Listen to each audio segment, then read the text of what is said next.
It's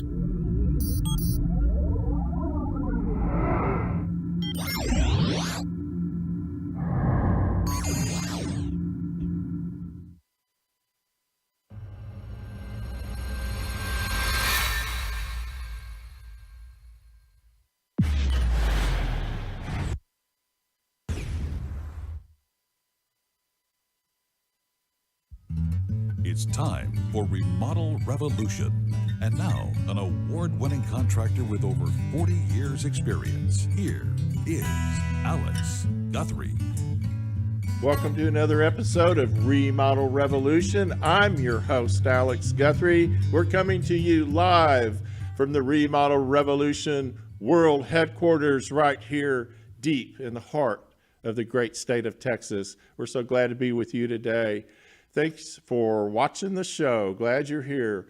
Today, I have a very, very good friend of mine who is we collaborate a little bit on things from time to time, podcasts and things like that. My very good friend, Mr. Gary Neidert.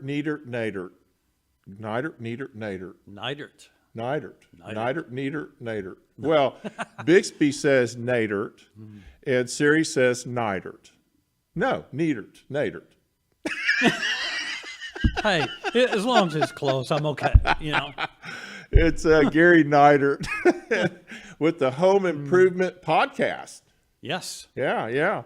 And Gary and I have a lot of ground to cover today. And Gary and I have known each other for many years. Gary was the sales for the Home and Garden Show for 30 years. Almost 30 years. Wow. And that's how we met many years ago. And we've enjoyed collaborating and working together on many projects since. It's been a lot of fun. Yeah, it has. And I thought one of the things that I was focused on for this show is how I've noticed that small business people, particularly in construction, because I see them driving down the highway, they need really some help in their marketing, because a lot of these people are wasting so much money doing bad marketing. And I thought maybe first today we could talk about a few tips to give you guys that are particularly the roofers. I guess it seems like they must be making really good money because they spend a lot of it on big giant trucks with big giant signs painted on them. I don't know what you call it. Wraps. Yeah, Vehicle wraps. That's right. Yeah. They're wraps. That's what they are. So the rule of thumb in marketing, and this is, guys, if this is a yard sign or if this is your truck, and even actually on the internet, is that instead of having your truck, let's go to your truck. Instead of having your truck wrapped with this giant sign that says everything you do, says painting, framing, remodels, new homes, sheetrock, tape bed texture, and then it has this big giant emblem wrapped around your truck, that does not do you a bit of good. That is a complete waste of your money. And you should be spending your money on a message. It's all in messaging, and spending your money on a message that people can see in what, 3 seconds? 3 seconds, yes. And what should that message be? It should say what you do, who you are, and how to get in touch with you. Those 3 things. That's it. That's all you need. And so now I guess they do these big wraps. They want to catch your eye. What happens when you do this big wrap with this big tiger wrapped around your truck, and you're somewhere in there is your name? What happens? You're trying to look through the jungle to find the phone number. That's right. And it's hidden. It's well hidden in there. It's like, where's Waldo? Where's the phone number? Where's the phone number? Yeah. And so it's distracting. And speaking of phone numbers, do you even need a phone number anymore on one of these? Not really. Just the website. Nobody looks at a phone number. Yeah. They'd have to remember it. Yeah. The website's all you need right now. Now, I will tell you that I have not sat at any red lights and seen anybody out with their pencil and paper writing down the phone number and the website and the name of one of these trucks. Usually they're like, get out of my way, I can't see around you. But and I'm not trying to pick on anybody, but I think there's just some basic marketing 101 that a lot of these people need. And it's going to become more and more important Absolutely. as we come out of this pandemic. Yeah. And people start getting more energized to do things to let you in their homes, you know, because that's been our big problem in remodeling. Let's talk a little bit about internet marketing and some of the messages people should be putting out on the internet for the same reason. Yeah. Have a good story. Tell the story not from a point of view of as, you know, here's what my company has done. You know, I've been in business for this long a period of time. My grandfather used to own the business. You have to come at it from the point of view of your prospect. You make what are you going to do for the prospect? It's an old saying, WIIFM, what's in it for me? That's a radio station that everybody is set up to listen to, and a lot of people are not programmed to broadcast in that. But as a consumer, they're listening, what is it you're going to do for me? And so instead of just saying how great you are, say what you're going to do for the client, how you're going to make the client a hero in the eyes of their family, in their peers, or whatever. Have a good story. Make it short, but have a good story to tell. That's very interesting. So tell me the story. You have a guy that has a success story doing that very thing. Which one are you talking about? I can't remember the name. You told me about it last week. The blinds guy. Oh, Blindster.com. Yeah. Blindster.com, his name is Kyle. Sorry, I don't remember his last name. But he started a blind business, a window covering business many years ago. He was working for Black & Decker, and I think the story was he was going to be transferred to another location. He lived in Houston, still lives in Houston. But he was going to be transferred, and he didn't really want to move. That's how I remember the story. So he started a blind company, and he built it up, and with this ground roots marketing system that he had, it was before the days of all the sophistication we have on the internet now, but he built the business up until to a multi-million-dollar business. And Home Depot came along and bought the business from him. Mama Home Depot. Oh, yes. Daddy Depot. Yes. Oh, Depot's got deep Everybody's pockets. dream if they own a small business that has to do with residential. Yeah. And he's not the only one I know of that has a Home Depot has helped pad their pockets. But anyway, he sold the business, and then he went for a couple of years and just, I don't know, I guess he went fishing or whatever. I don't know. But his non-compete clause expired, and he started Blindster.com.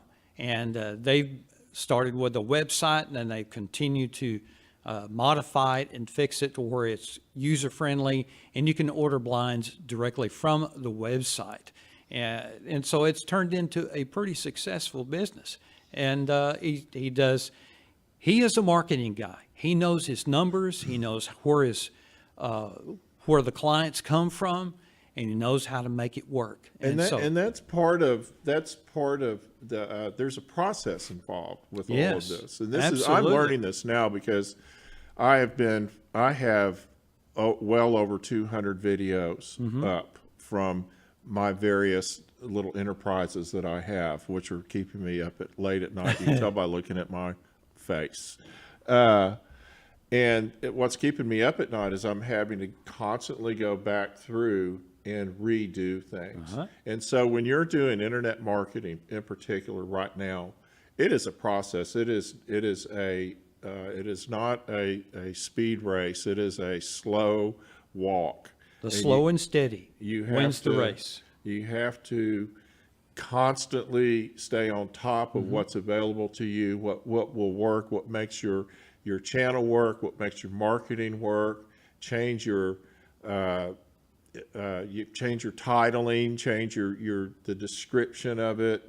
There's tools on the internet to help you find out what is the best thing to do and best thing to say, but it's a constant thing. So in your marketing, now in your truck or your yard marketing, and what I've always told these young guys that I'm around a lot that are new to business is if you can, yard signs, of course, was how we started. And if you can't read the yard sign and get the message off of it in about 10 seconds at 30 miles an hour, you got too much stuff on your yard sign. Absolutely. They need to just have name recognition. That is the main thing, is name recognition. Burn it into their head. Yep. And then the message used to be a phone number. And then here's another thing that I see that's making me cuckoo. Don't name your business something that nobody understands. Yeah.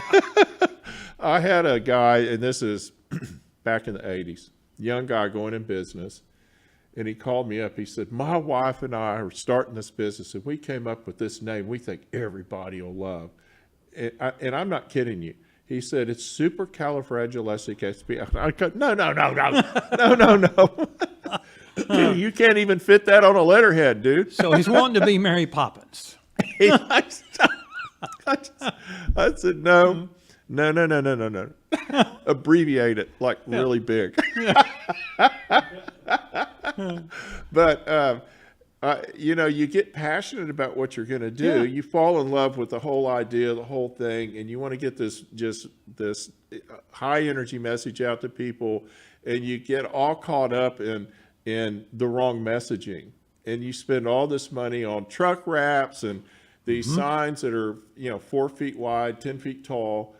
If they can't read it at 30 miles an hour, still, just look at what other people are doing. Look at what the realtors do on their signs, and look at a billboard. Use examples of what other people are doing. If you're marketing on the internet, look at what other people are doing on the internet to market, and then you'll have a better idea of what to do. And sometimes you have to do the opposite of what people are doing. Yeah. Because even with a truck wrap, a truck can be sitting there, and it can be the wrap itself can have so much detail to it that the message is hidden in the wrap. It's hard to find the company name, what they do, the phone number, the website, because of all the clutter of the graphics.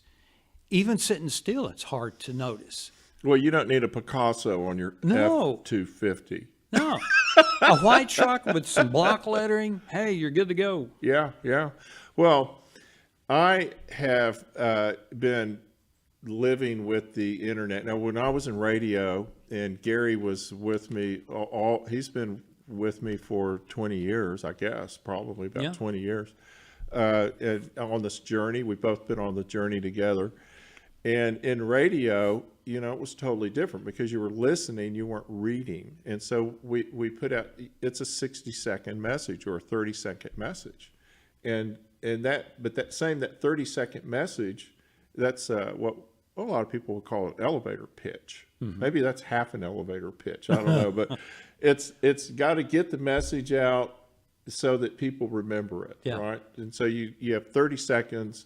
It's almost like a tweet. It's almost like a tweet, but it's audio. Yeah, exactly. And if you get the right message out, people will remember. But if you just get cluttery, it just bogs everything down. Yeah.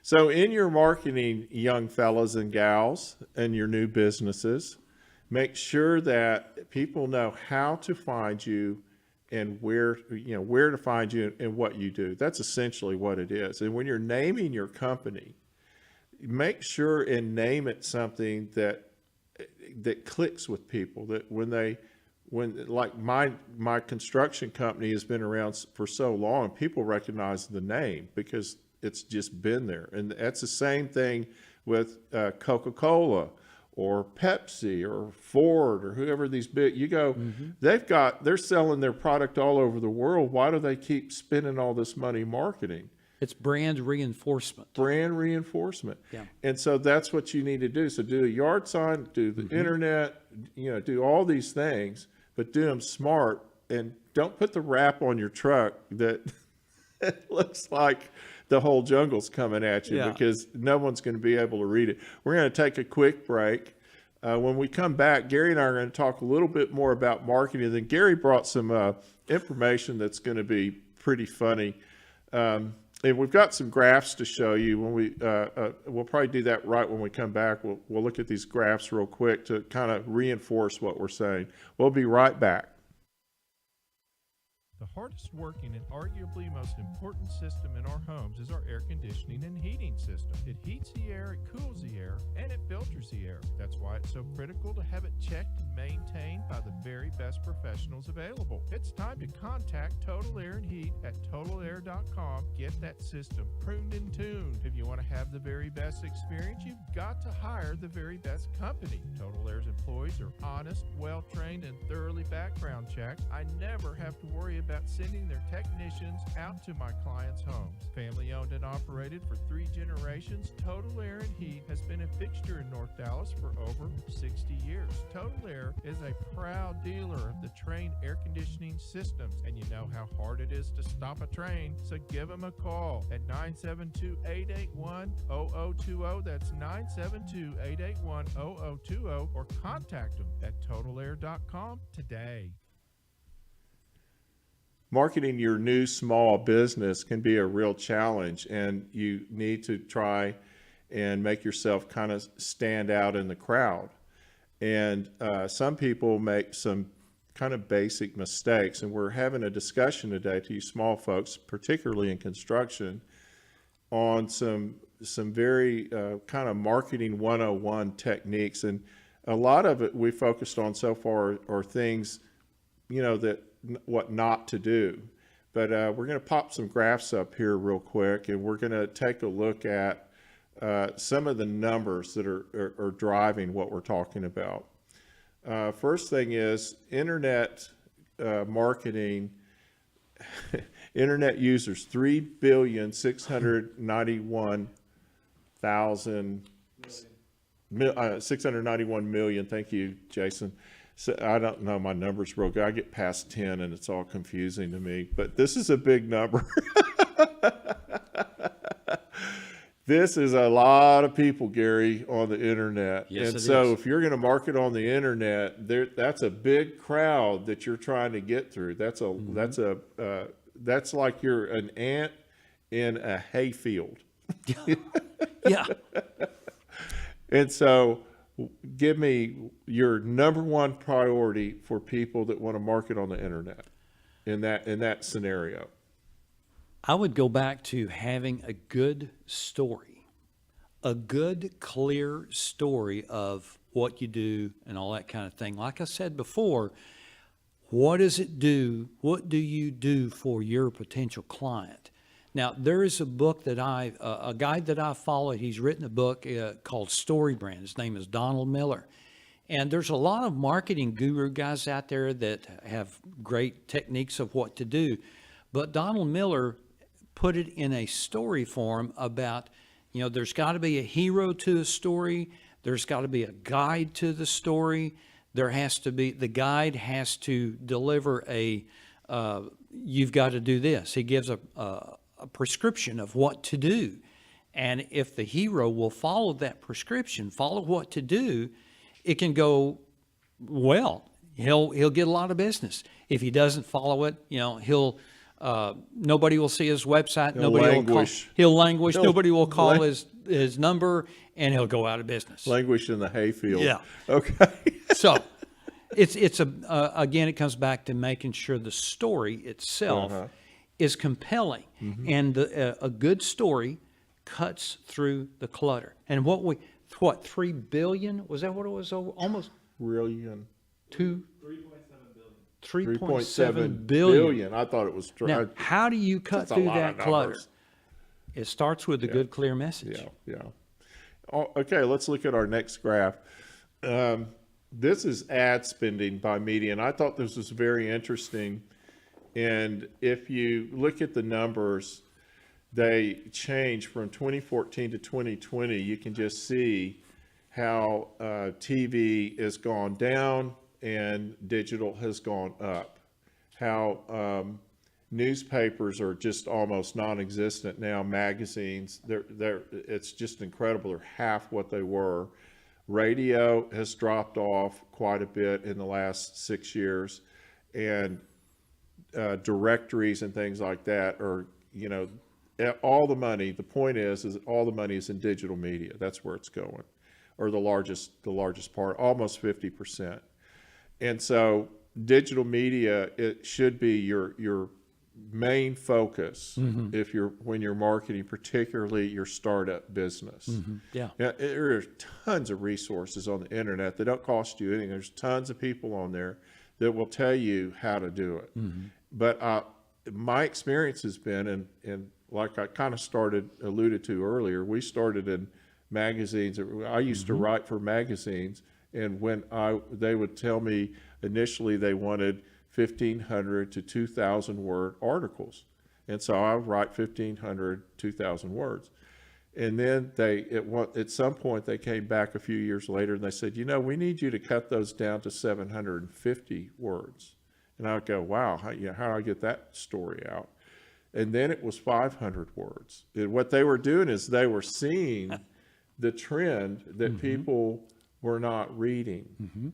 They were just not. And that directly correlated with internet becoming more popular. Yes. And well, think about this. Over the years, especially the last 20 years, we'll say the last 20 years, because when the internet came in, people started going more and more to the internet. Businesses found that, I can advertise on the internet, I can put up a website and people will go to it. And then here we are, we're trillion, however many billion, whatever it is. But it comes back to there's so many of them there. And there's a lot of competition for people's attention now. So over the years, the advertisers have had to, or like the magazines, they've had to shorten the length of the articles because people's attention span has gotten shorter and shorter and shorter because the competition for their attention has increased. It's multiplied over the years. Well, here's your magazine, folks. Exactly. That's your magazine right there. That's it. And here's what they do all day long. Boy, I mean, they don't look at anything. And so you have 3 seconds to catch them. Yep. And it's kind of like, I like to relate things to fishing.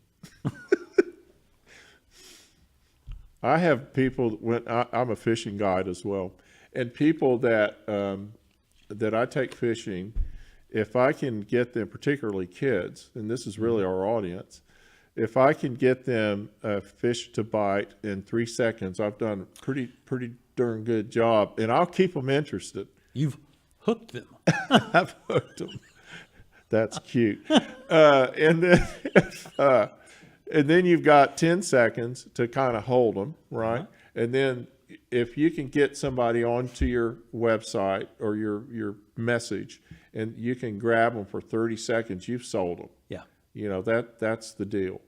And so when you're looking at your numbers, your analytics on Facebook or YouTube, that's really what you should be looking at. How long are people staying there? Yeah. I mean, mine are like 2.8 seconds. Yeah. I'm like, wow, what do I got to do? But it's not necessarily that you're doing anything wrong. It's just that there's so much competition, and none of us sit still anymore. Yeah. We just scroll and scroll and scroll and scroll till we find something we like. Yeah. And then okay, I'll watch that video. It's amazing. So we have another graph we're going to put up here. The net U.S. mobile ad revenue by company.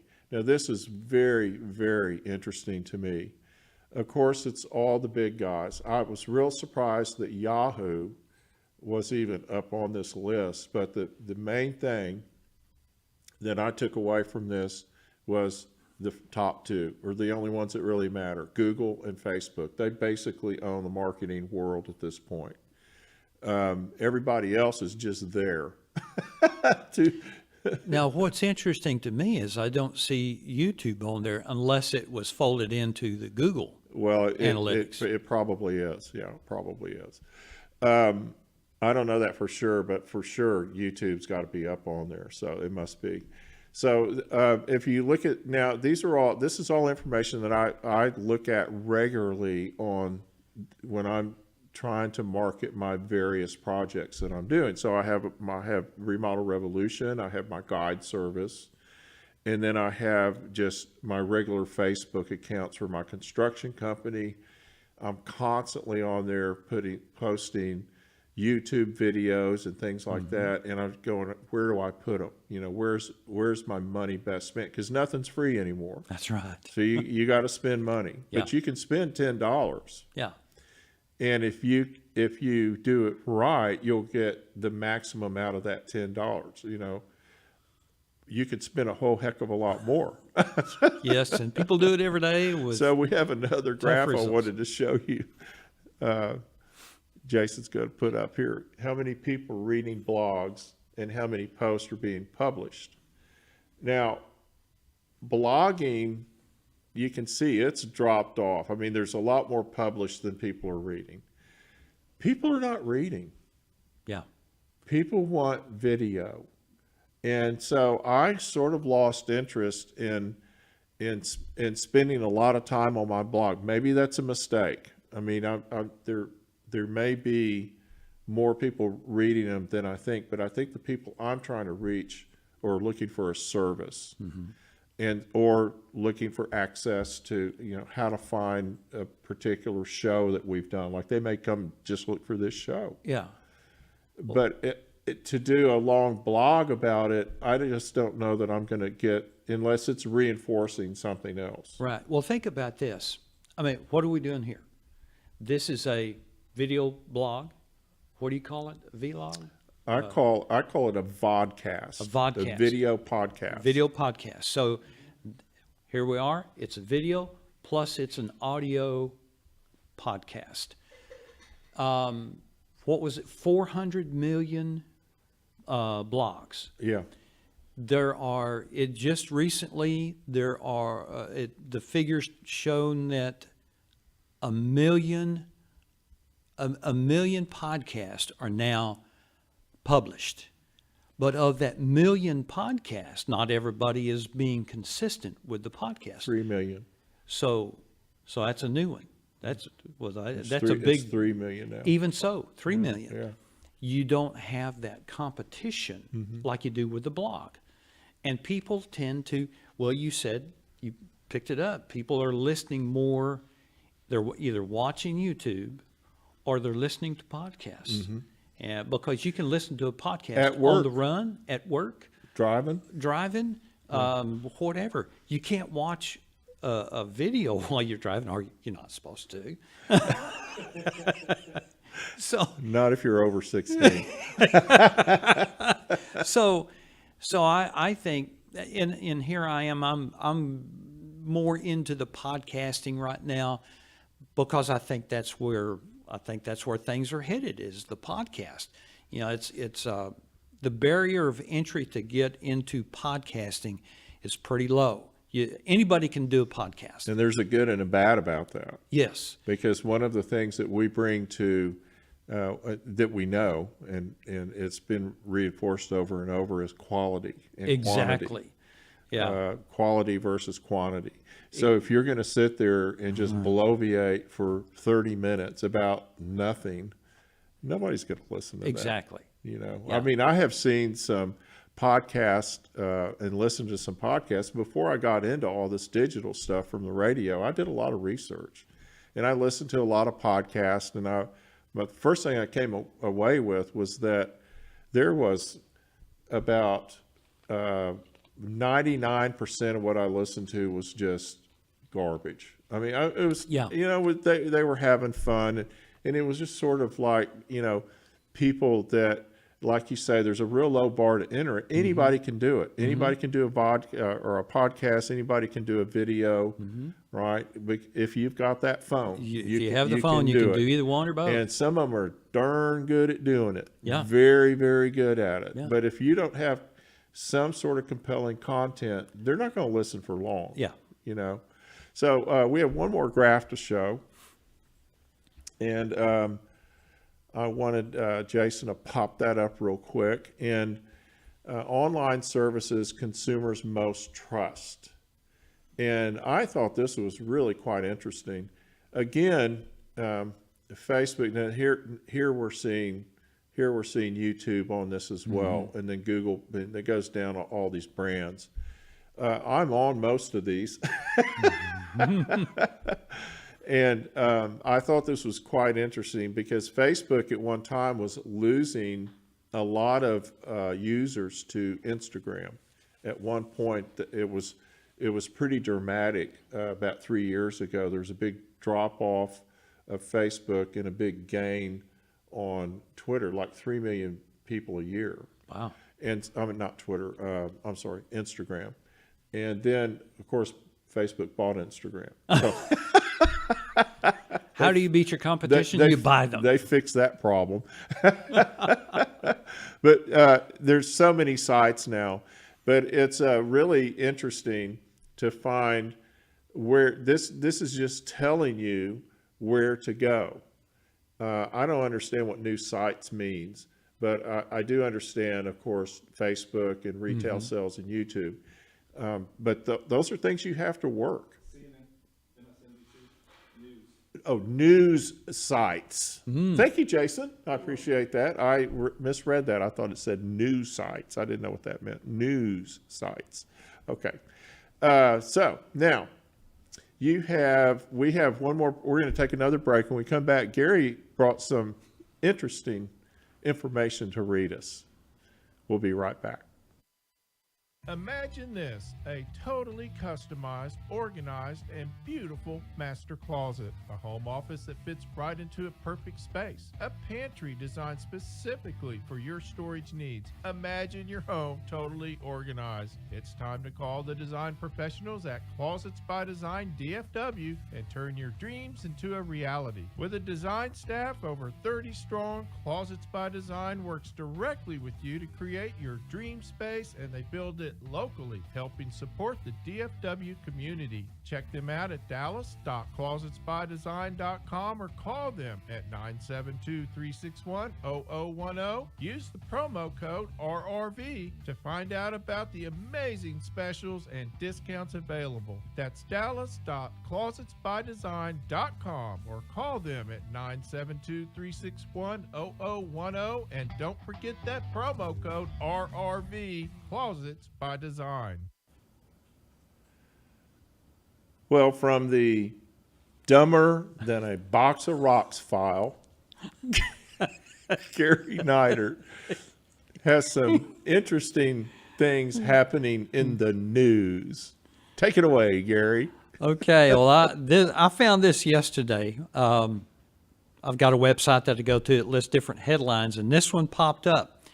So I go to the site, and I put it in the dumber than a box of rocks folder. Taxing workers for staying home. A policy rooted in envy. Policy rooted in envy. Well, you got that right. Yeah, You this got is that crazy. right. Yeah. You know, think of, here we are, 2020, pandemic, and so many people are working from home. And here's some statistics. Is this a proposition somebody's Yes. putting out? Deutsche Bank, I think it was. Oh. In 2018, just 5.4% of the U.S. working population worked remotely. By mid-2020, it had turned into 56% of the workforce. So we need to work from tax home. those people. That's right. We got to tax them. Oh, there's money there. There's money there. You know, and so for whatever reason, they think that because they're working from home, they can tax them, get some more money. Hey, a happy worker is a taxable worker. That's right. That's right. So they want people back in the office, but you know, there are too many people That's changed. There are too many people that have tasted the freedom of working from home and being productive working from home, and in some cases more productive. Yeah, working no, from home. I think that there's a big turnaround coming. Yeah. I think the day of the big giant office building being built to house thousands and thousands of people, Maybe that office goes, drops a few floors because Yeah. they're just not going to need that many people. And I think people are more productive at home. We've gotten Yeah. used to it. Yeah, I started working from home in 97, and I instantly became much, much, much more productive in what I was doing. Now, I had to be focused. I had to make sure that everybody around me knew that when Gary goes in his office at 8:30, he's working and he can't do anything else. And I got in trouble with my wife a couple of times because she wanted me to go do something. I said, can't, I'm working.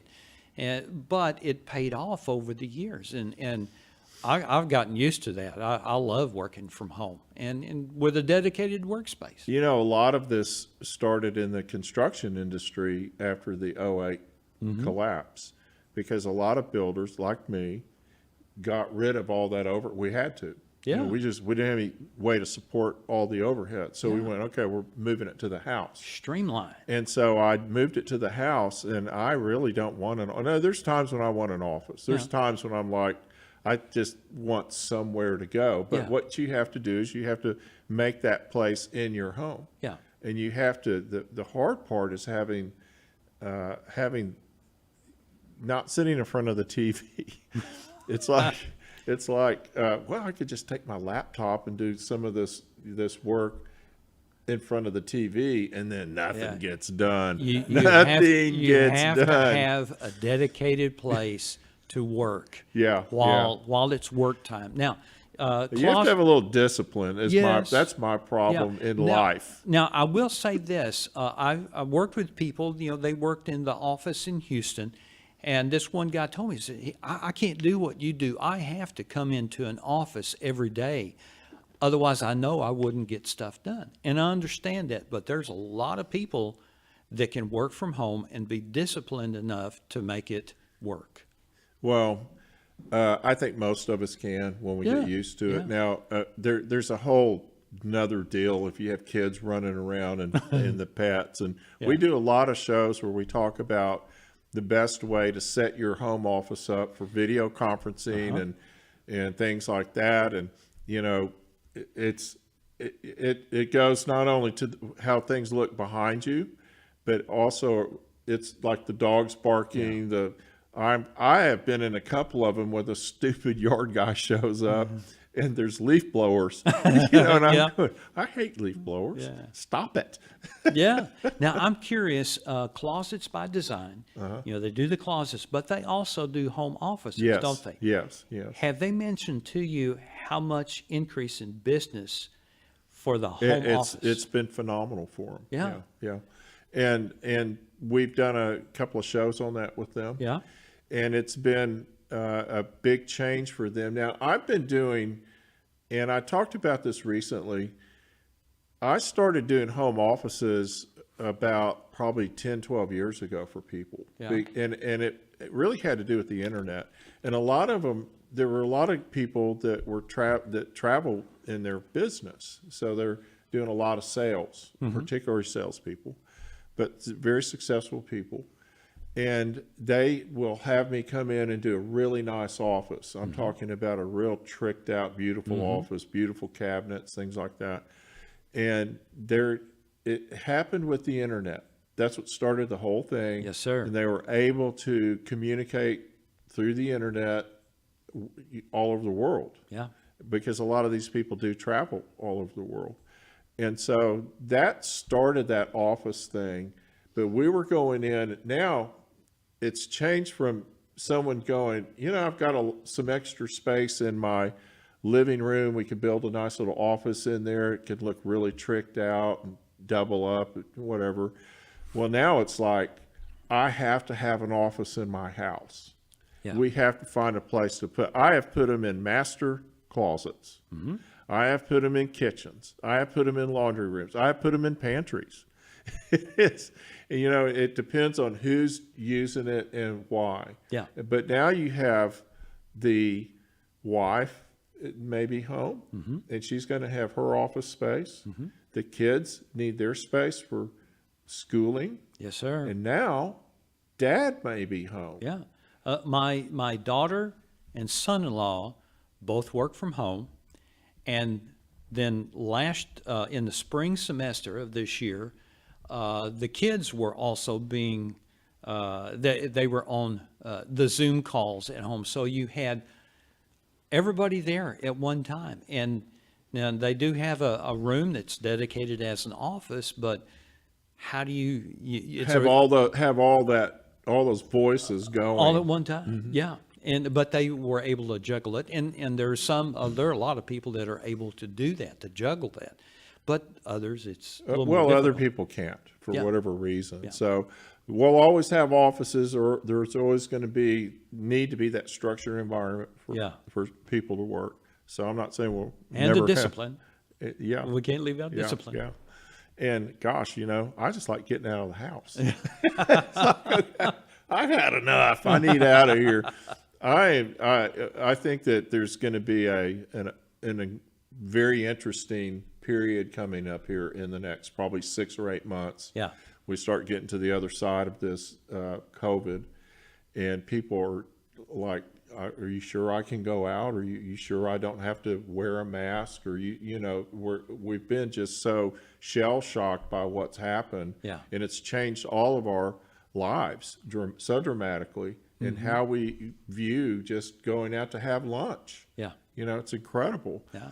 Now we have to sort of unwind from all of that, and I think that's going to be a phenomenal thing to watch happen. I've heard people But say, I'm ready. yeah, I'm ready. there's a lot of people that are ready to do Yeah. that, and I think that, and I've heard several people say that 21 is going to be a year that once we get past this, business is just going to explode. I have a feeling. I hope so. Yeah. I really do. Well, we deserve it. Yeah. We need it. Yeah, Yeah. It's been really great having you here today. it's been great being here. It's always fun. Yeah. You've always got a lot of great information. Yeah. Tell us about your two podcasts. I've got 2 podcasts. The one that I've had the longest, it's called the Home Improvement Report. It's where I talk to business owners, managers about their business, what they've done to be successful in the business, and what they've been doing. And the other podcast this is a new one. It's a recent one. It's called My First Ride Podcast, and it's where I talk with people that about their first ride, back when they're 15, 16, Their first 18. car. Their first car.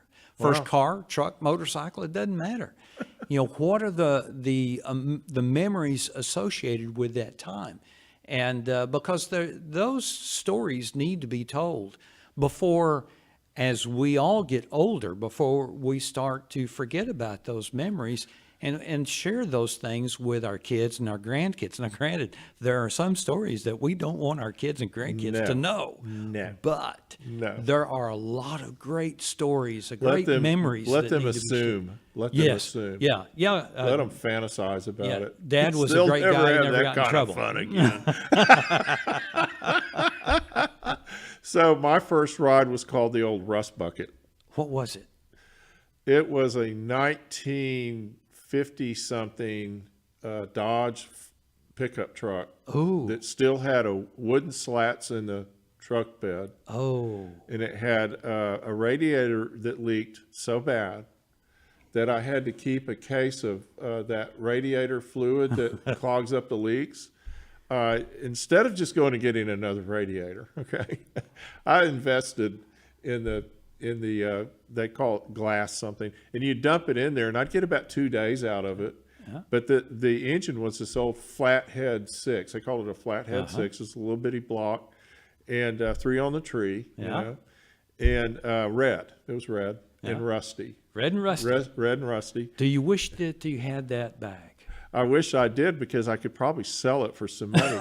I think I left it on the side of the road. Whoever got that truck, I hope you enjoyed it. Fixed But it up. I'll tell you something about that old flathead 6. I would run that thing dry. It would just quit running because there was no water left in the radiator. And I'd dump that stuff in there, and then I'd fill it up with water, and that baby would fire right back up and get going. I love that thing. You couldn't kill that truck. You couldn't kill it. But I had a few vehicles like that, you Yeah. know, like a lot of us did our age, and you know, you'd spend $500 on something and it would roll. Yeah. And that's about all it would do. Yeah. Sometimes it would only roll downhill. I really enjoyed having you here Yeah, I today, and I enjoyed wish being you here. luck with that. I think that's a Well, thank you. fascinating concept for that podcast. So that'll be a lot of fun to watch. Hey, check us out on our YouTube channel and subscribe. It's Remodel Revolution on YouTube. And also, we've changed our website, so it's easier to find us. We're at remodelrev.com. We took all of that other stuff out of it and made it easier to get to us. And also, of course, don't forget Facebook, Remodel Revolution Show on Facebook. Like us and become part of the family. And send me any questions you have. Send me any suggestions you have for shows you want to see. I'm getting more and more interaction with people, and I really do appreciate it. It's really a lot of fun. Check out our videos on, go to our podcast on YouTube. Get to the Remodel Revolution and look at the playlist for Remodel Revolution show. All these shows are on it. It's a lot of fun. We've got fantastic people that we're bringing, just like Gary. So until next week, this is Alex Guthrie. If I don't see you before Christmas, have a Merry Christmas, but I think I will. The views and opinions of this program are for educational and entertainment purposes only and are not intended to replace the recommendations of a hired professional. You can catch Remodel Revolution anytime. Follow the show on the website, remodelrevolutionradio.com, or on social media, Facebook, Instagram, and Pinterest, using the handle at Remodel Revolution Radio. You can always listen to the show on iTunes, Spotify, Google Play, and TuneIn, and watch the show anytime on YouTube.